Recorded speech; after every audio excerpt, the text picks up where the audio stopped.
आने वाले फ्यूचर में, अभी जब आप लोग बूढ़े होंगे तो इनको आप लेफ्टिनेंट जनरल के आसपास में देखेंगे। ये राफेल भी आ गया है और बहुत जल्दी आप उसमें बैठेंगे। हाइट भी ठीक ठाक है। UPSC CDSE 1 2022 all India rank 3 air force academy, all India rank 14 Indian military academy. क्योंकि एक पायलट के ऊपर जिम्मेदारी होती है और हजारों करोड़ का जहाज उसके हाथ में होता है।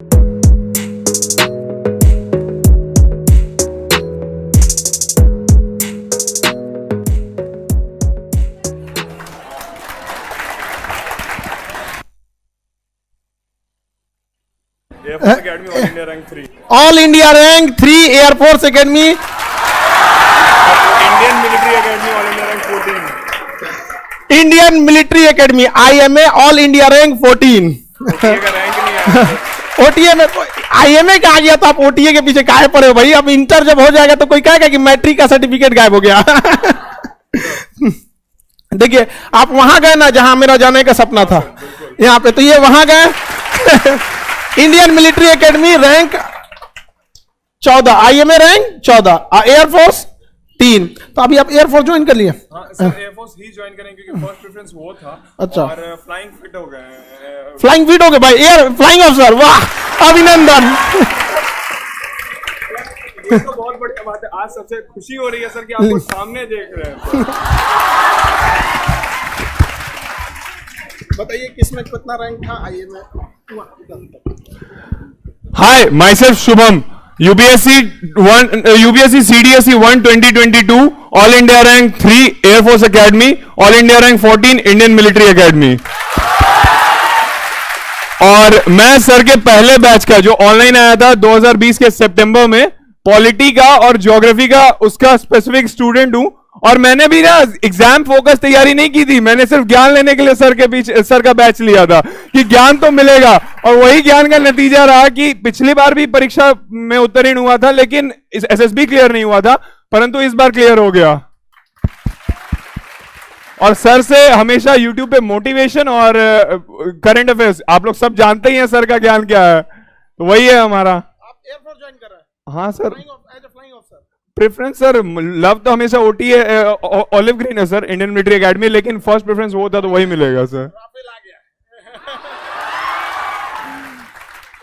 चलिए बढ़िया। एक्चुअली क्या है ना, हाँ हाँ हाँ, मिठाई खिलाते हैं क्योंकि दोबारा बहुत आर्मी में सिलेक्शन के बाद काफी ज्यादा प्रोसीजर स्टिक हो जाते हैं, आर्मी मिलिट्री सबके। अब इनको हम क्या बोलेंगे कि अब आगे जाएंगे। अब आपको अगर IMA ज्वाइन करते हैं तो आप आने वाले फ्यूचर में, अभी जब आप लोग बूढ़े होंगे तो इनको आप लेफ्टिनेंट जनरल के आसपास में देखेंगे। ये सेना के जिस एज में ये गए हैं, देश के कम से कम इनके ऊपर एक बड़ी जिम्मेदारी होगी आने वाले, जो भी इस एज में जाते हैं लोग, एक यंग एज में। हालांकि अगर आप एयरफोर्स में गए, फ्लाइंग उसमें कैटेगरी में हो गए, फ्लाइंग फिट पूरे इंडिया में सबसे टफ मेडिकल अगर किसी को होता है, देखो मेडिकल तो आर्मी का NDA और CDS में टफ होता ही है, हमसे कौन पूछेगा, तूने, हम वही में से छट के आ रहे हैं।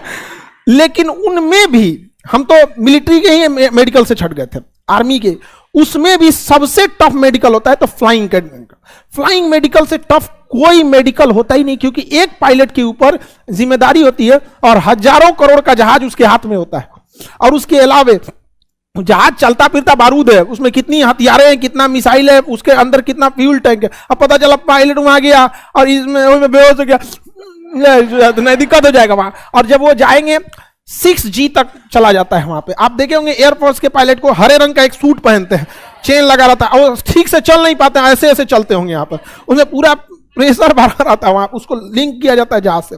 जब जहाज इतनी साउंड बैरियर को तोड़ता है ना, तो ग्रेविटेशन फोर्स जो होता है ना, बहुत रैंडम चेंज होता है। कभी नॉर्मल G से वैल्यू चली जाती है 6G 5G, ब्लड सर्कुलेशन रुक सकता है, यहाँ पे एकदम आंख ना काम करना बंद हो जाएगा। तो वो सूट होता है, अलग से प्रेशर वहां कर, छोटे से जहाज के अंदर जब जिम्मेदारी दी जाती है तो हमें भी बहुत खुशी होती है कि जो लोग आज यहाँ है, कल को दिन अखंड भारत में ये लोग और ढेर सारा आशीर्वाद आपको, और आपसे बहुत उम्मीद है। राफेल भी आ गया है और बहुत जल्दी आप उसमें बैठेंगे। हाइट भी ठीक ठाक है, हाइट बहुत ज्यादा मांगता है, 1 महीना आधा आधा कर देते हैं। हाँ हाँ, वरना हम इतना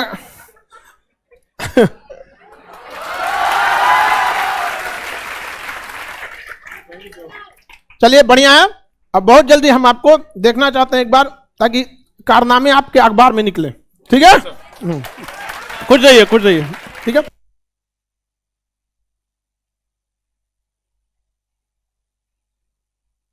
अखंड भारत वाला ग्रुप, सब अलग अलग ग्रुप है भाई। हाँ, तुमको क्या मजाक लगता है? हाँ, लड़ाई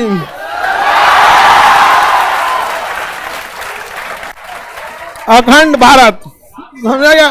छोटा मोटा नहीं है। अब अपने लड़कों के हाथ में जिस दिन राफेल आ जाएगा ना, उस दिन ऊपर काल। अब कम ही बोलते हैं ना, मीडिया वाला हमारा पीछे पड़ जाता है। आप शांति नहीं चाहते हैं। भारत की अशांति का दुइये को चीज है, उन दोनों को शांत कर दीजिए, हम शांत हो जाएंगे। नहीं समझ आएगा सर? हम भी बहुत जल्दी आओ, बहुत जल्दी आओ, रैंक होल्ड करके आओ। ऑल ओवर इंडिया में रैंक 3, ये एयरफोर्स में, और मिलिट्री आईए में ऑल ओवर इंडिया रैंक 14। समझ रहे हैं कितना बड़ा रैंक है? सबसे टफ होता है फ्लाइंग मेडिकल पास करना।